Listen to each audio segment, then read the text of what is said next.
Hello students, I am Harpreet Singh, biology teacher from Fernando. So all the best to the students of class 8th. क्यों बोला मैंने ऐसे? क्योंकि आपको जानते ही हो कि हमारे जो 8th क्लास के स्टूडेंट्स हैं स्टेट बोर्ड के, उनके एग्ज़ाम्स हैं जो बहुत ही जल्द आने वाले हैं। और लेकिन आप सबको सुन के खुशी भी होगी कि इस बार जो एग्ज़ाम्स हैं कोविड-19 के चलते थोड़ा सा आपको रिलैक्सेशन दिया गया है और इस बार जो एग्ज़ाम्स होंगे वो हमारे मल्टीपल चॉइस होंगे। यानी कि सबसे पहले आप 8th क्लास के स्टूडेंट्स को पता होना चाहिए कि मल्टीपल चॉइस जो हैं क्वेश्चंस किस तरह से होते हैं। तो उसमें हमारे पास मोस्टली क्या होता है, एक क्वेश्चन होगा और उसके आपके 4 ऑप्शंस होंगे। यानी कि एक क्वेश्चन के 4 आंसर आपके सामने होंगे, उन चारों में से कोई एक आंसर जो होगा वो बिल्कुल एग्जैक्ट होगा और उसी को आपको क्या करना है, टिक लगा देनी है। तो आपको लगता होगा कि बहुत ही आसान है, जाएंगे और सीधा टिक लगा देंगे और हमारा ठीक हो जाएगा, लेकिन ऐसा नहीं है। ये थोड़ा सा दिमाग से निकाल देना है, क्योंकि जो ऑब्जेक्टिव टाइप या फिर बोलते हो मल्टीपल चॉइस क्वेश्चंस होते हैं उनमें अगर आप गलती कर देते हो तो आपको एक भी मार्क्स नहीं मिलेगा। सो थोड़ा सा आपको अलर्ट रहना पड़ेगा, थोड़ा सा आपको घर से पढ़ के जाना पड़ेगा, नॉलेज लेके ही जाना पड़ेगा, तभी आप उस क्वेश्चन को अटैम्प्ट कर सकते हो। सो चलते हैं। अब जैसे मैंने आपको पता है कि पीछे सीरीज स्टार्ट की थी 8th के, बहुत सारे टॉपिक्स मैंने डाले थे, 9th के डाले थे।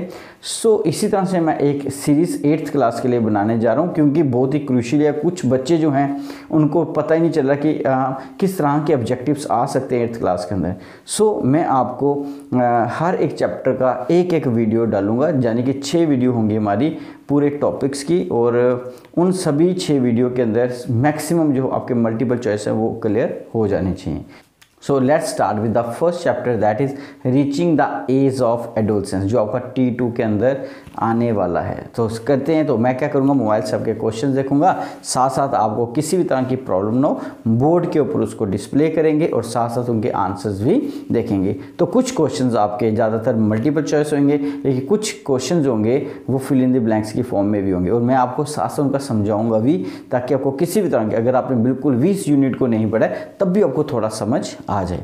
सो स्टार्ट करते हैं। तो सबसे पहले आप जहाँ पे देख रहे हो reaching the age of adolescence, हमारा यूनिट है, चैप्टर है क्लास 8 से, सब्जेक्ट आपका साइंस होगा, and quick revision of this unit, यानी कि हम रिवीजन ही करने जा रहे हैं। आपने सबने पढ़ा होगा, हम उसको रिवाइज करेंगे। तो फर्स्ट क्वेश्चन है इसके अंदर, that is voice box is also called as.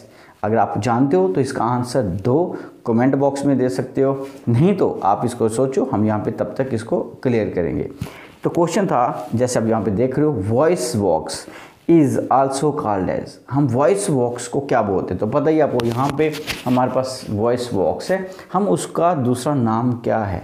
तो मीन्स टेक्निकली हम उसको क्या बोलते हैं? एक्चुअल में जो हमारी विंड पाइप है उसमें बहुत सारे ऑर्गन्स हैं, from nose to the lungs, तो उनमें से एक पार्ट है जिसको हम क्या बोलते हैं, दैट इज, आंसर क्या है इसका, larynx. So larynx is also called as voice box, जहाँ पे बोल सकते हो voice box is also called as larynx. तो कहाँ पे है, यहाँ पे, और इसी के कारण हमारी जो साउंड है वो प्रोड्यूस हो रही है, जो मैं बोल रहा हूँ आप तक पहुँच रहा है, ये सिर्फ और सिर्फ वॉइस वॉक्स के कारण है, तभी तो इसको बोला है वॉइस प्रोड्यूस करने वाला एक box, and answer is लैरिंग्स। Okay, the second question is, तो मुझे लगता है आपको समझ आ गया होगा। Second question is, initially girls grow dash than boys.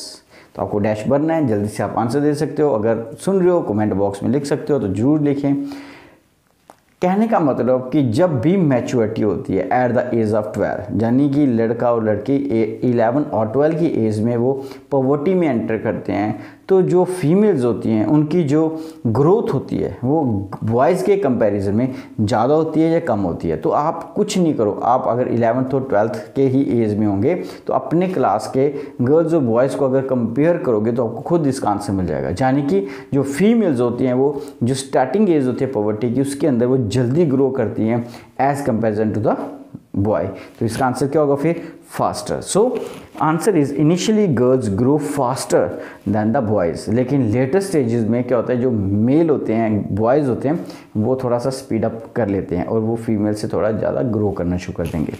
Second question का आंसर मिल गया आपको। अब हम चलते हैं थर्ड क्वेश्चन की तरफ। Third question is, testosterone is the dash hormone, and estrogen is the dash hormone. अब ये 2 डैश हैं तो आपको पता होगा टेस्टोस्टेरोन, तो नाम से थोड़ा सा आप यहाँ पे न्यूमोनिक भी यूज़ कर सकते हो कि टेस्टोस्टेरोन क्या है, एक हार्मोन है। और हार्मोन क्या होते हैं, केमिकल्स। और ये क्या केमिकल हैं, ये ऐसे केमिकल्स होते हैं जो ग्लैंड स्क्रीट करते हैं, यानी कि हमारे शरीर के अंदर बहुत सारे ग्लैंड्स हैं, वो ग्लैंड जो होते हैं उनके अंदर बहुत सारे अलग अलग तरह के हार्मोन्स हैं, उनमें से एक टेस्टोस्टेरोन है। तो टेस्टोस्टेरोन वर्ड कहाँ से है, टेस्टिस से। और टेस्टिस जो होता है वो मेल रिप्रोडक्टिव गोनैड्स हैं, यानी कि मेल में प्रेजेंट होते हैं। इसका मतलब इसका आंसर क्या होना चाहिए कि टेस्टोस्टेरोन एक ऐसा हार्मोन है जो सिर्फ और सिर्फ किस में प्रेजेंट होता है, मेल के अंदर। एंड एस्ट्रोजन, सो अगर ये मेल के अंदर तो एस्ट्रोजन किस में होगा, तो आप गेस कर सकते हो, बिल्कुल सही, that is female. So that is the female hormone. अब चलते हैं क्वेश्चन नंबर 4 की तरफ। Male contain dash chromosomes while female contain dash chromosome.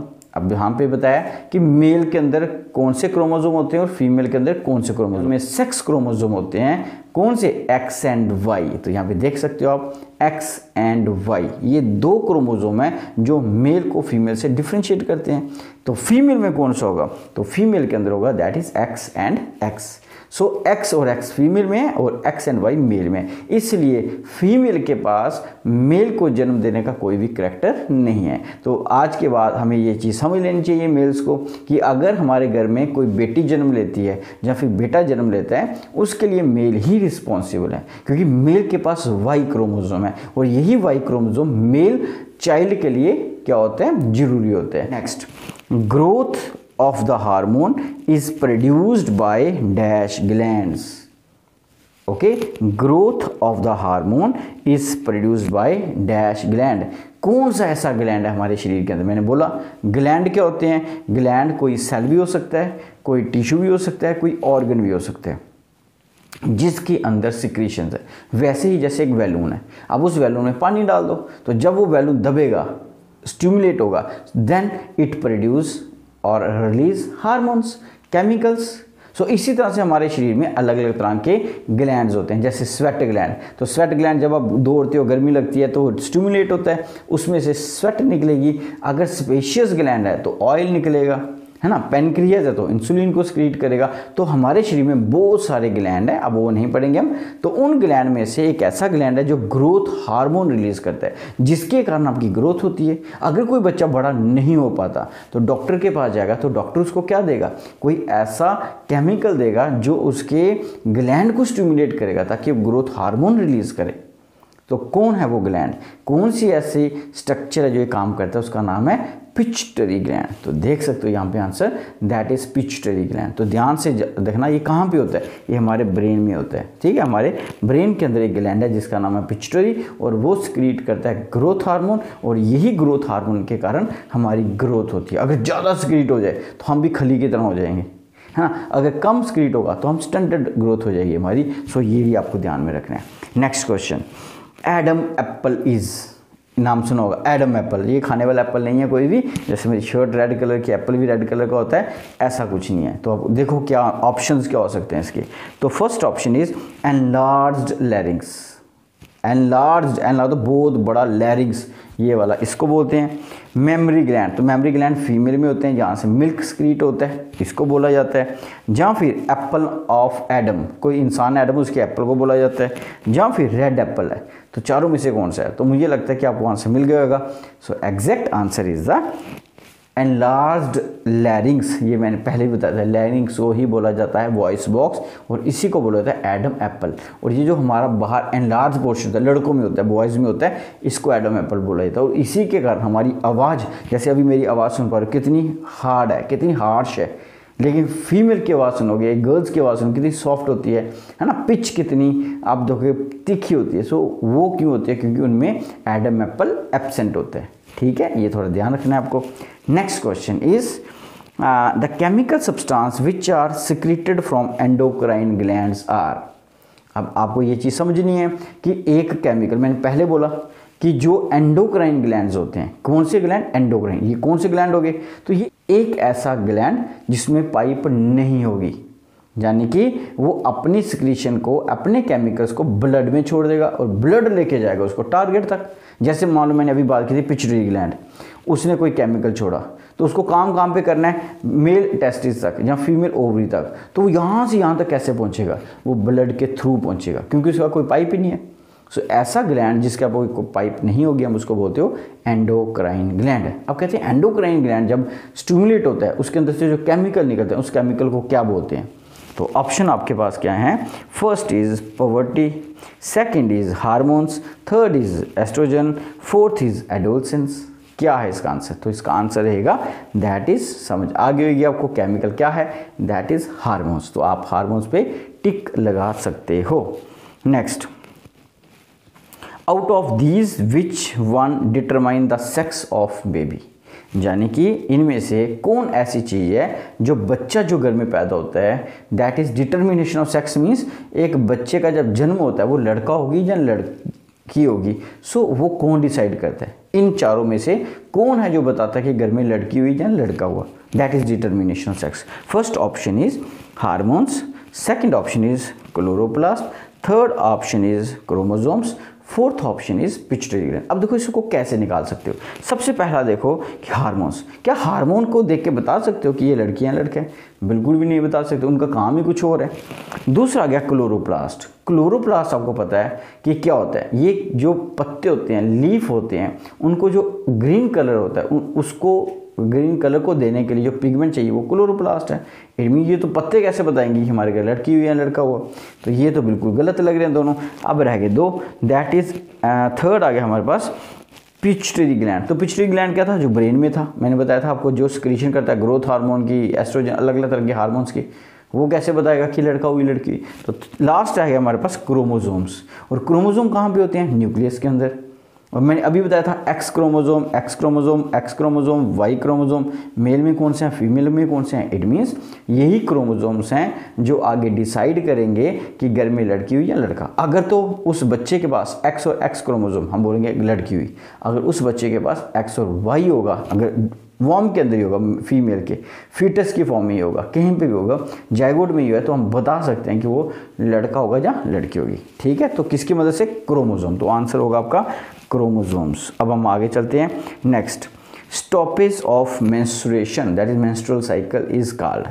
तो जब भी फीमेल के अंदर जो 12 ईयर में एक प्रोसेस स्टार्ट होता है मेंस्ट्रुएशन जिसको बोलते हो, वो क्या होता है, that is onset of puberty, कि फीमेल के अंदर पॉवर्टी आ चुकी है, वो फीमेल अब आगे रिप्रोडक्शन करके चाइल्ड को जन्म दे सकती है, उसके अंदर जाइगोट बन सकता है। इन सभी चीज़ों का स्टार्ट होना दैट इज कॉल्ड, इसको क्या बोलते हो, मेंस्ट्रुअल साइकिल का स्टार्ट होना। ओके, अब बात आती है जब ये स्टॉप करेगा, एक ना एक दिन आएगा फीमेल के अंदर 45 ईयर्स में या 50 के बीच, 45 और 50 के बीच में जब ये प्रोसेस स्टॉप कर जाएगा, उसके बाद फीमेल कभी भी जाइगोट नहीं बना सकते, फिटस नहीं बना सकते, आगे चाइल्ड को जन्म नहीं दे सकते। उस स्टेज को क्या बोलते हैं, तो ऑप्शन आर मिनार्क, मिनोपाज, गैमीट्स और इंसुलिन। इनमें से पहले गलत निकाल दो जो आपको लगता है बिल्कुल बेकार है। तो कौन सा है, इंसुलिन, क्योंकि वो हार्मोन है, वो कैसे ये करेगा। गैमीट्स, गैमीट्स होते हैं एग एंड स्पर्म्स, तो वो भी कैसे करेंगे, उनका कोई लेना देना ही नहीं है। पीछे रह गए दो, menopause and menarche. So menopause is the exact answer. Okay, so menopause एक ऐसी स्टेज होती है जब फीमेल्स आगे जो मेंस्ट्रुअल साइकिल है वो स्टॉप कर जाता है उसके अंदर। Next question is which hormone is secreted by adrenal gland. So adrenal gland जो है वो कौन से हार्मोन को सिक्रीट करेगा, है ना। तो ये कहाँ पे है, किडनी में है, किडनी के टॉप पे होता है, इसको ये एक हार्मोन रिलीज करता है। इस ग्लैंड को इमरजेंसी ग्लैंड का भी नाम देते हैं, हार्मोन होता है उसको भी हम नाम देते हैं इमरजेंसी। क्यों ऐसा है, क्योंकि ये काम करता है इमरजेंसी के दौरान। तो इनमें से कौन सा है वो हार्मोन, आपको नाम देना है।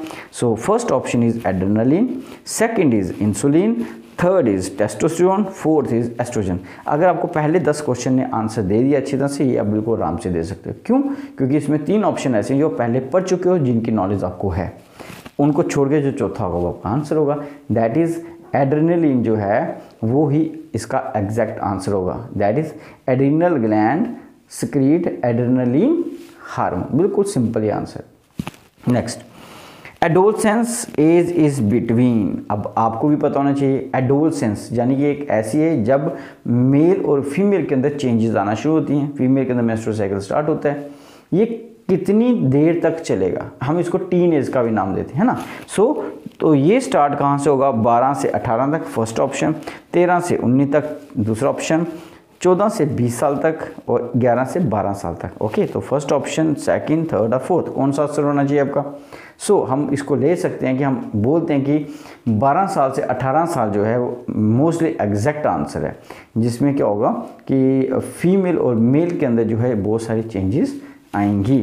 ठीक है, और that is onset of the puberty भी बोला जाता है। Next question is adolescent show interest to spend time with.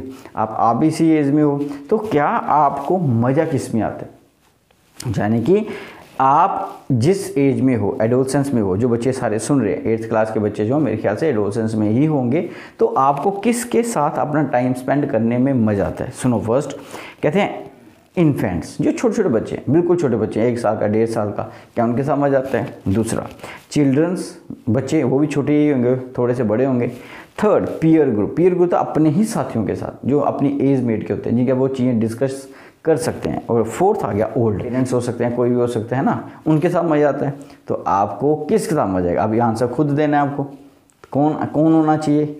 तो बिल्कुल सही, आपके अपने कंपेनियंस, यानी कि आपके अपने दोस्त यार जो होते हैं, आपके अपनी एज मेट हो, तो उनके साथ आपको ज़्यादा मज़ा आता है बात करने, डिस्कशंस करने का। So that is the answer. तो peer group is the exact answer. Okay, next, the period of maturity of reproductive organ is called, यानी कि एक ऐसा पीरियड जब हमारे बॉडी के अंदर रिप्रोडक्टिव ऑर्गन जो हैं वो मैच्योर करना शुरू कर देंगे, उनके अंदर मैच्योरिटी आ जाएगी, हम उसको क्या बोलते हैं।